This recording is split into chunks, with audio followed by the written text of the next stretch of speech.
Hello everyone, my name is Scott Cumming. I am the founder and president of a nonprofit called Dyslexia Together. So we're on our fourth class tonight, okay, on the basic writing course. So Kelly, I have a question about Clint Smith. Now you showed us a poem that he had written, and it seemed to be very personal as far as the crowd that he was talking about. So is this normally, when you do poetry, you would kind of focus on just one subject very closely? Is that something you would do? That's a really good question, Scott. Clint Smith, and what I've seen a lot of poets do, is really zoom in on a specific topic, but then build out how it might connect to different parts of our lives. So what I've seen Clint do in that poem, and what I've seen other poets do as well, is they zoom in on one topic, but they have multiple layers of meaning spread throughout their poem, and those are the nuggets that you get to find as a reader. Well, I'm excited to learn more about poetry. Your teacher, Kelly Lawler. Yes. All right. Hi, I'm Kelly Lawler. Thanks so much for coming to session 4 tonight at Maynard Library. And I just wanted to say happy Eclipse Day to everyone who was able to watch, to travel, to just go out in your backyard safely with the correct viewing glasses to see the solar eclipse this week. So just a quick story about the solar eclipse. I was speaking with my students, and we were reading a Scholastic article about how the eclipse was portrayed in ancient times. So when the eclipse was happening, people in villages that weren't connected to technology like we are today didn't really know what to make of the solar eclipse. And so we talked about how some people thought that the moon was eating the sun, that there were fights between gods. So there's a lot of ancient history to learn about eclipses. And maybe you can catch the next one in 2044, I think is what I saw on the news. So speaking of the eclipse, before we get into anything, just a reminder that this is a basic writing course, mainly for adults, but anyone can come and join us at Maynard Library. I designed this course thinking about adults with dyslexia. However, anyone can show up. We're just talking about basic writing, grammar, communication. Tonight we'll focus on poetry and build on what we learned in our last session. One thing I wanted to show everybody before we get started, I am going to pull up an article from NASA. It's an article from NASA. It's about the solar eclipse that just happened on April 8th. And I want to show you how to use a free tool to help you with your reading and your writing. This is called Read and Write from Google. It's free. You can get it in your Chrome extension store. You can go to the Chrome web store and look up Read Write from Google. What's really cool about this is it can help anyone. It can help adults or children with dyslexia or other learning disabilities. It can help you if you have a concussion and you're not able to read the fine print on the computer. It can help you if you're just not having a great day and you're more auditory in strength that day, right? Maybe you have a headache. Maybe something else is going on in your life and you need a tool. So that's what we want to use, tech tools as resources, as supports, as we need it. And so let me show you real quick what this tool can do.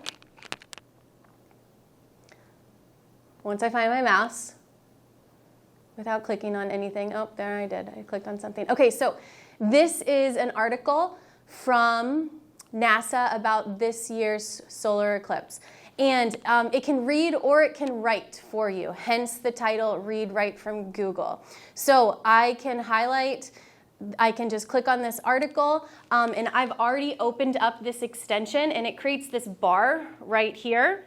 And there are so many tools on this bar that I'm probably not going to be able to go over in depth tonight. This is where my extensions live, and so I clicked on this puzzle piece to make sure that this popped up. So now that I've highlighted down here, I can click play, pause, or stop, and that will have the article read to me. All right, so whatever's going on in your life, or if you do have a disability and you need this support, it can read any article to you.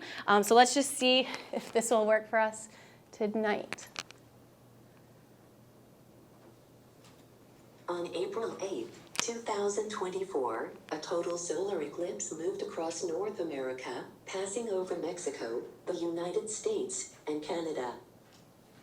Okay, even if I was deep into research or if I was taking a class, this is a tool that could help me. I really like how it highlights and goes word by word. If I was reading something that was super detailed and maybe I didn't know all of the words, the jargon that was being used, the vocabulary that was being used in that article, I think this could really help me focus more on what I specifically needed to know and remember, maybe for a test or an exam, or something that I needed to study further. So play, pause, and stop is how that feature works. And then not everything is being highlighted for me tonight, so I won't be able to click on everything else, but you can also, there's a headphone here, and you can speak to this machine, and it'll take notes for you in the comments here. You can also highlight different parts of the article in different colors if you were trying to organize information. And another thing that it does is there's a dictionary embedded in there. So anytime that you stumble across a word that you don't know, you can look it up. All right, so that's Google Read Write. It's a really great tool that we'll continue to use in this class. Nope, nope, nope, nope.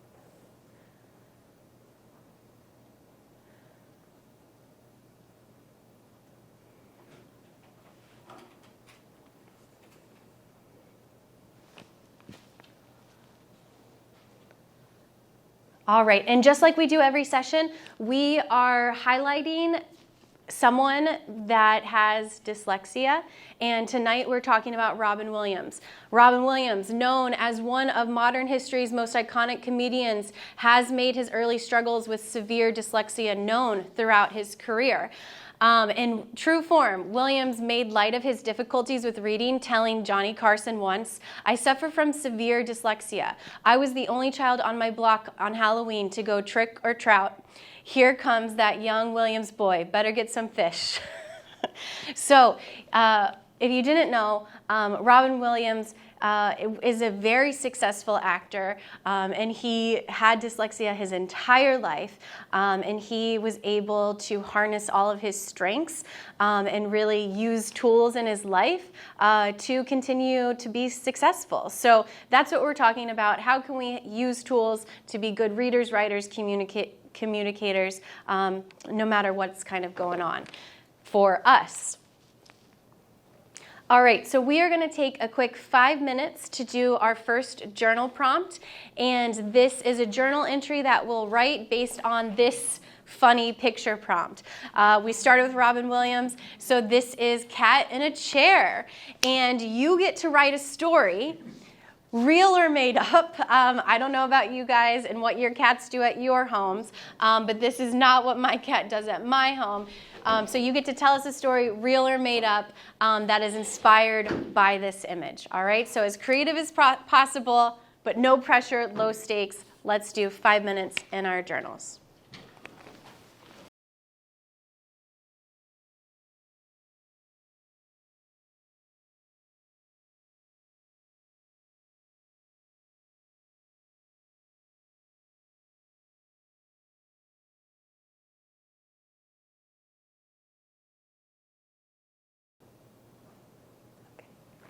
All right. So, does anybody want to share? All right. So this is what I came up with. I'm sharing.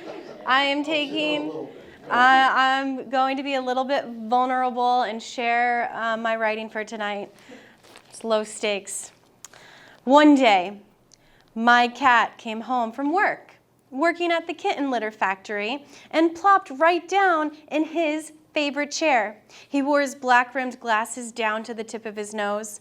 I got so close up to him to see the unique pattern of bumps and ridges.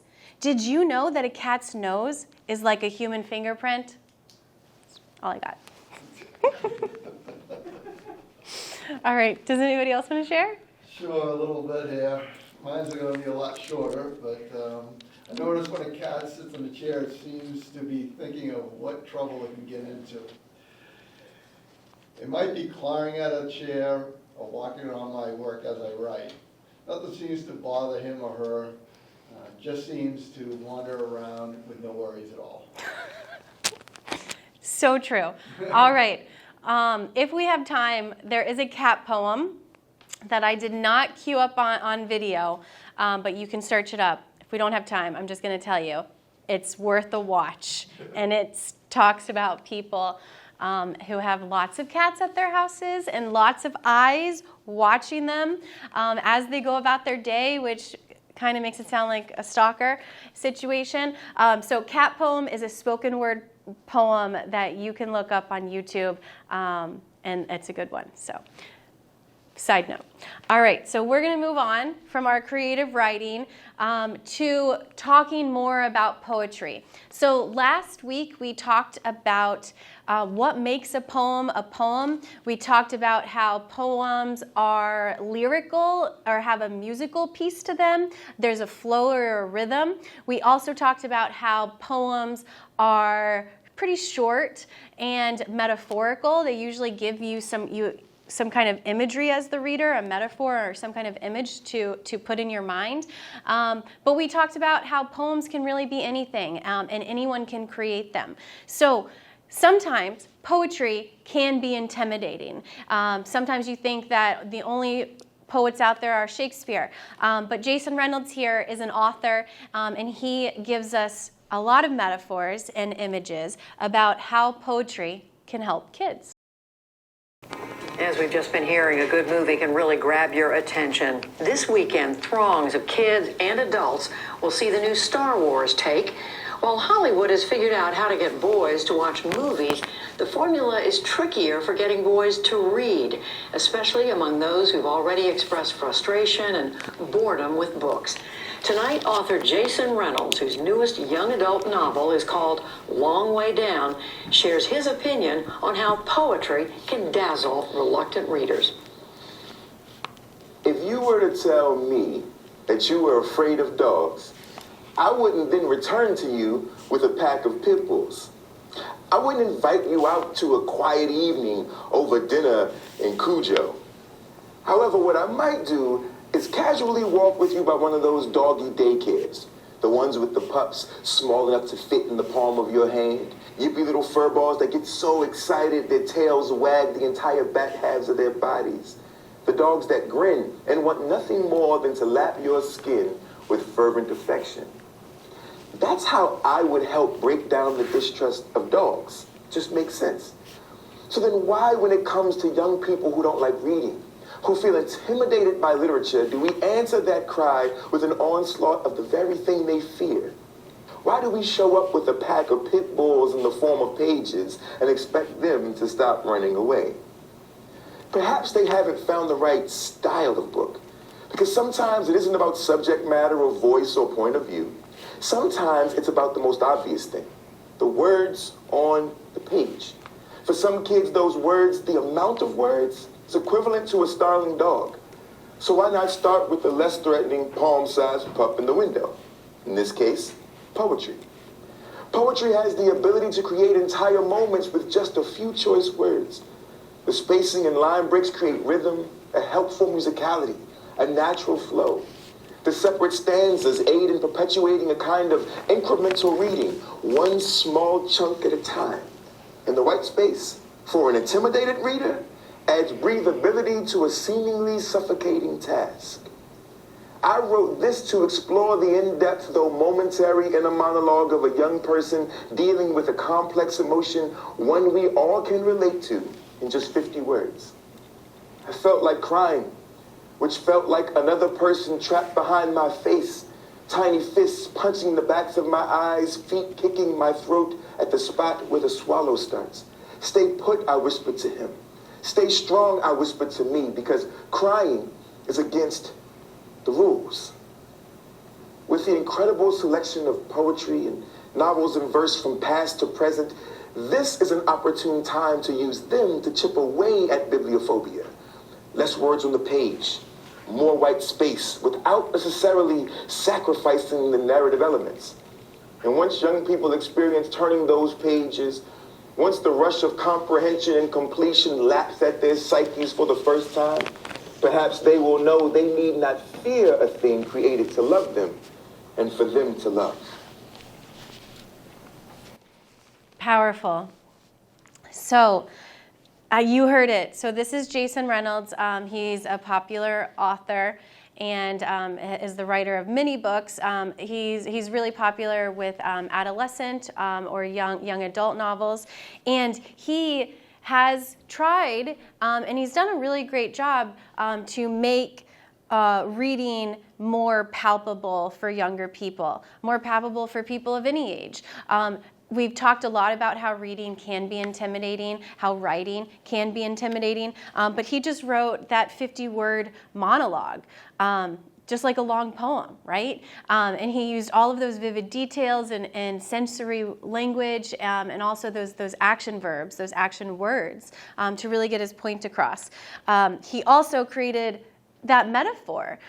For some reason, we're focused on animals tonight, cats and dogs. Those are the topics we're using today. But he used the image of the dog, and he's talking about opposites, all right? So the more that we can go and think about context and perspective, if you can go from a macro level to a micro level and make it all connect, then you've really done a great job with creating poetry. He says the snarling dog, and we can, I'm sure if Cujo, he brought up that image too, right? If you can imagine that, the fear and terror that could bring to you if you have a fear of dogs. And then he says, I'm just talking about the palm-sized pup in the window. He uses alliteration, and he really makes his words have a rhythm and connect together. So that's really what we're just trying to do, is just trying to get started, using more details, creating really cool imagery and metaphor for our audience. Talking about teaching in general and trying to reach and motivate students to read and to write. We've talked about having these approaches that are multimodal and multisensory, and he was talking more about the multimodal. Graphic novels are cool, and they are a mix of comic books and novels, right? You could read the Odyssey in a graphic novel form. And when you build up to it, you can actually go read the Odyssey, right? Or you can just start with that graphic novel. So that is helping kids learn and understand complex literary elements at younger ages and to find a love and appreciation for it versus being afraid of it. So we also have novels in verse where it's a whole story. It's just being told through a poem on each page. So we have all these different ways that we're trying to reach out to young readers in the classroom, and obviously with amazing authors like Jason Reynolds. Oh. Okay. All right. So today, let's talk a little bit more. Let's take a deep dive into the elements of poetry. So I will just click on my hyperlink here to my next slides. Actually, oops, getting ahead.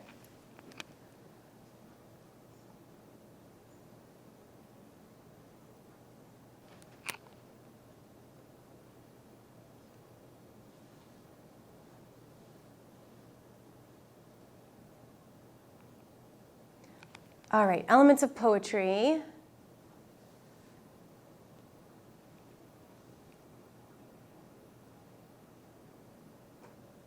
All right, and you're welcome to take notes on our slides. So just as an introduction, poetry is a form of literary expression characterized by its use of language to evoke emotion, which we talked about in that video that we watched last week, What Makes a Poem, to create vivid imagery, convey complex ideas through structured verses, and craft. Poetry has a rich historical significance that spans across cultures and time periods. Many poets have used their craft to comment on and critique political and social issues. So there is a whole genre of poetry that is activism or activist poetry. Its enduring appeal lies in its ability to capture the essence of human experience and emotion. All right, so we're just going to be talking mainly about poetic devices. Imagery is one that is one of my favorite. So imagery in poetry is a powerful literary device that involves the use of vivid and descriptive language to create a sensory experience for the reader. So once you can get that specific, that detail-oriented, just like Jason Reynolds brought us to a pet store, right, to see a palm-sized pup, or you walk across a neighbor's yard, a chain link fence, and there's a scary Cujo-looking dog there, right? He put those images in our mind because he used of the words that he chose and the sensory details that he created for us. Imagery is a key element in poetry because it allows readers to connect with the text on a deeper level by visualizing, and this is really important when we talk about sensory language. Can you visualize it? Can you hear it? Can you smell it, taste it, feel it? What are all the sensations that you want to bring alive for the reader? As a writer, these are questions you can ask yourself. If you really want to describe a certain scenario or a certain situation, these questions can kind of help you bring out imagery in your writing. And imagery is a part of figurative language. Figurative language is the umbrella term for all the different poetic devices that we can use in short stories and in poetry or in fiction writing. It adds depth to a poem by allowing multiple layers of interpretation. Metaphors can turn into very extended, long metaphors, and you can go on and on about your descriptions, about your detail, about how would a certain character react in different situations. Symbols are also another way to really kind of send home a message, symbolism. Figurative language can draw attention to a poem's central themes or messages by emphasizing specific elements or making comparisons. All right, rhyme is not something that you always have to have in poetry, but sometimes it can be very effective. Rhyme is the similarity or correspondence of sounds in the final stressed syllables and sometimes preceding unstressed syllables of two or more words. These words are typically found at the end of lines in a poem, but they can also appear within lines. So once you start talking about rhyme or rhyme scheme, then you can learn all different forms of poetry. You can have rhyming couplets that go A, B, or you can start to get into more stanzas and verses as well. All right, so all this rhyme, all this imagery creates rhythm. Rhythm in your poetry refers to the pattern of stressed and unstressed syllables, and this is really when we get into meter, which would start to include the most, really common form of poetry writing with iambic pentameter, and that would get it more into your advanced levels of poetry writing. Really focused on cadence and flow of vocabulary. Sound devices enhance the auditory dimension of poetry, allowing readers to appreciate the musicality of language. So this is, kind of what we were talking about in that video last week. Do you think that musical artists are poets? Do you know songs that are like poetry, right? And I think we all probably have a few examples. Imagine by John Lennon is one example. Yes, and there are plenty more, okay? We can talk about Taylor Swift, but I won't bring that up. We could also talk about the Beatles and other great song choices. All right, so poetic form refers to the structure and organization. So this is going to include all of the elements of the rhyme scheme, the meter line length, the stanza arrangement and the overall structure. And so each different form of poetry is going to have its different set of rules or conventions. So this is really getting more into formulaic poetry, and we're just starting small, just doing free form kind of poetry. All right, tone and mood is extremely important when you're talking about a poem. What persona is the poem taking on? Is the poem an object? Is the poem an animal? Is it a person? Is it a character? Does it have emotions? This is all expressed through tone and through mood. You can do it in a poem, a short story, any work of fiction. Tone refers to the author's attitude, so that's what I would highlight in that first line. And it kind of gives the emotional stance toward the subject matter or the audience of the poem. Tone is important in our daily conversations. Are we being sarcastic? Are we being serious? Are we really angry? Or are we really sad when we're talking about an issue? And so that tone is really important to convey to your audience. And it might just be someone you're talking to in the same room. Mood refers to the emotional atmosphere or surround that is created in the poem. So what I really like to refer to when we talk about mood is these are like, an Edgar Allan Poe story as soon as it gets started, right? It's going to set a dark mood, a dreary mood. There's probably not going to be a lot of good that is coming out of the story. So you have to prepare yourself to read that story in a different way based on the mood that the author's created in the story. All right, symbolism, we talked a little bit about.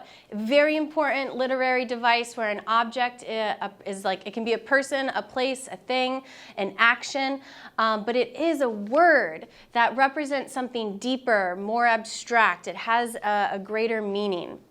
So an example, the phoenix is a mythical bird that is said to rise from its own ashes, symbolizing rebirth and renewal. If anybody's read The Scarlet Letter from Nathaniel Hawthorne, that is, right, a symbol. And it's just an image, it's just a letter, it's just A, but that is marked on Hester Prynne throughout the entire story, and everyone knows not to go near her because she has that reputation. So symbols are important to share with your reader and also to share within your story.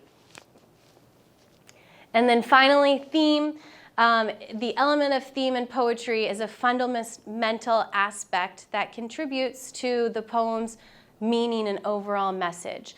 An author might not always come out and tell you directly what the theme is, but hopefully by the time of reading a poem, you understand the meaning and you can share that meaning with someone else and kind of summarize it. All right, these are activities that we won't be doing today.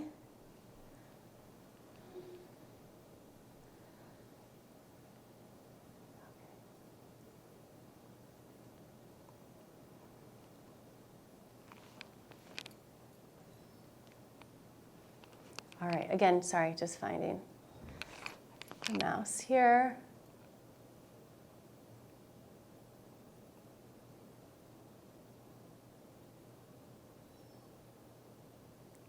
All right, we're just going to do that.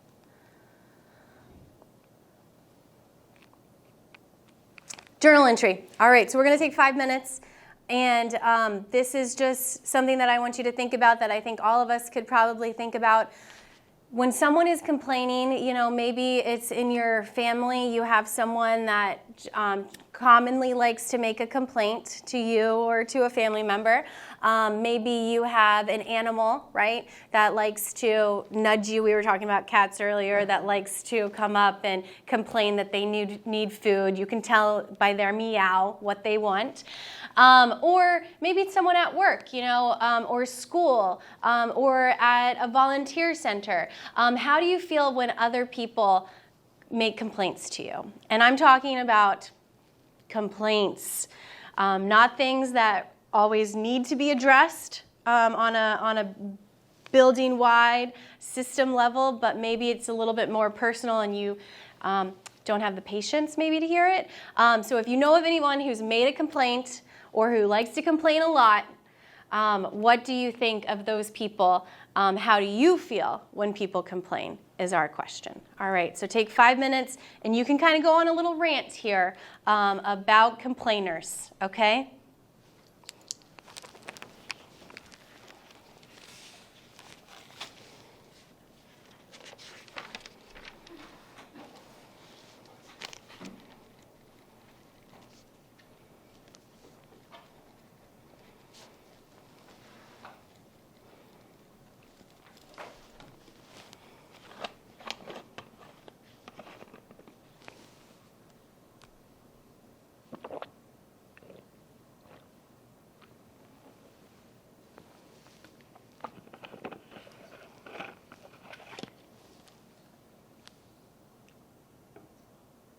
Oh, yeah. It's powerful, yeah. It's a complaint about you or about something else that's happening complaint to you. People who complain to you too much. Go on a rant. I cannot say anything. I'm just You're the complainer. I cannot say anything. So. Can't judge it.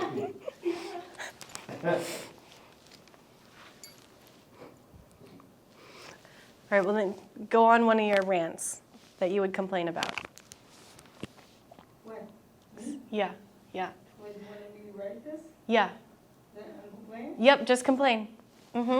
About drivers, about the weather, about anything. Okay.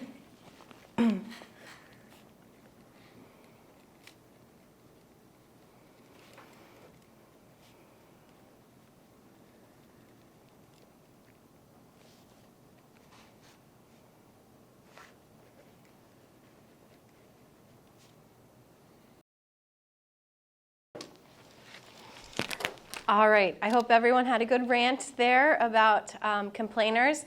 If you listen to poetry, if you listen to spoken word poetry, oftentimes spoken word poetry is just a part of an ancient tradition of reciting poems out loud, of memorizing your poems and performing them in front of an audience. Spoken word poetry got really big in the 90s where they had slam poetry contests. Many schools also do spoken word. They have clubs, competitions, and you can watch them on something on YouTube, on Button Poetry, TED Talks sometimes will have spoken word performers. And there's a lot of emotion that comes out when you are giving and performing poetry. It's kind of like a rant sometimes. Maybe it's an angry rant, maybe it's a hilarious, funny rant, maybe it's sad. So I've been looking and scouring through all kinds of different spoken word poems lately, and I have a few that are my favorite, but today's is called Complainers, okay? And this is by Rudy Francisco. He has at least 3 books of poetry that you can purchase online or you can get at your local library. And we are going to watch him perform his poem, Complainers. And that is where we will take our activity after that. And I'll give you your last homework assignment of session 4, and you'll know exactly what you're going to do for the weekend.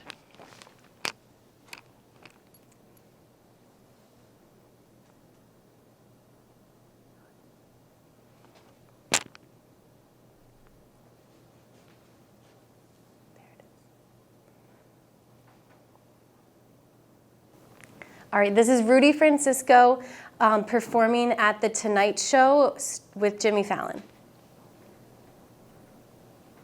Whenever I find myself complaining about the small things, I say to myself, the following are all true stories. May 26, 2003, Aaron Ralston was hiking. A boulder fell on his right hand. He waited 4 days, then he amputated his own arm with a pocket knife.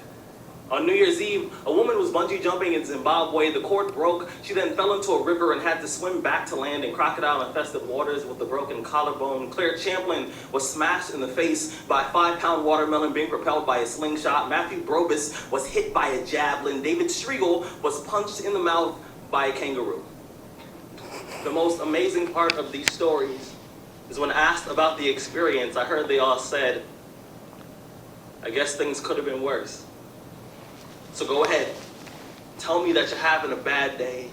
Tell me about the traffic. Tell me about your boss. Tell me about the job you've been trying to quit for the past 4 years. Tell me the morning is a townhouse burning to the ground. Tell me the snooze button is a fire extinguisher. Tell me the alarm clock stole the keys to your smile, drove it into 7 a.m. and the crash totaled your happiness. Tell me. Tell me. Tell me, how blessed are we to have tragedy so small it can fit on the tips of our tongues? When Evan lost his legs, he was speechless. When my cousin was assaulted, she didn't speak for 48 hours. When my uncle was murdered, we had to find the search party to find my father's voice. Most people have no idea that tragedy and silence often have the exact same address. So when your day is a museum of disappointments, hanging from events that were outside of your control, when you find yourself flailing in an ocean of why is this happening to me, when it feels like a guardian angel put in his 2-week notice 2 months ago and just decided not to tell you, when it feels like God is a babysitter that's always on the phone, when you get punched in the esophagus by a fistful of life, remember that every year 2 million people die of dehydration, so it doesn't matter if the glass is half full or half empty, there's water in the cup. Sometimes you just gotta drink it and stop complaining. You see, Muscle is created by repeatedly lifting things that have been designed to weigh us down. So when your shoulders feel heavy, you gotta stand up straight. You gotta lift your chin. You gotta call it exercise. Remember that life is a gym membership with a really complicated cancellation policy. Remember that you will survive. Remember, things could be worse. Remember, we are never given anything that we can't handle. When the world crumbles around you, sometimes you gotta look at the wreckage and then build a new one out of all the pieces that are still here. Remember that you are still here. The human heart, it beats approximately 4,000 times per hour, and each pulse and each throb and each palpitation is a trophy engraved with the words, "You are still alive."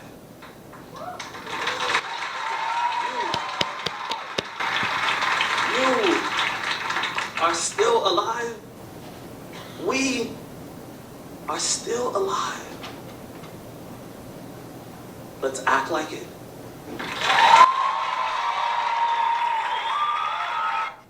Whenever I find myself complaining. All right. So, tone, like I said, tone can be really strong and really serious. But what he started with, what Rudy Francisco started with, so that message that he had at the end was that we're still here and we should make the most of it. But he started, what I like most about Rudy Francisco is that he pulls information from news headlines. There are so many poems that he's done that does this. And so that is what our activity is going to be. We are going to take current events headlines. And I did use ChatGPT just to come up with recent headlines. You can use the news, you can use any outlet source that you like, and you could use something that was recent like the eclipse, the total solar eclipse, if you wanted to use a headline there. But those first 4 to 6 examples that he started his poem with were all things that had really happened to real people that he read about in the news. And that's how he started. And then he made those connections more personal as he went on in his poem. So we are going to do this for homework, and we're going to, these are just my sources, we are going to do that homework in Google Classroom. This is the last thing that we'll work on today. So I made a template for you, and you will just write directly on this document that I made for you. You can open it, and at the bottom, at the top is where you will write a poem. I just wanted to give you something to shoot for, so I said write a 15-line poem using any recent news headlines. Where is this coming? It's in Google Classroom. Mm.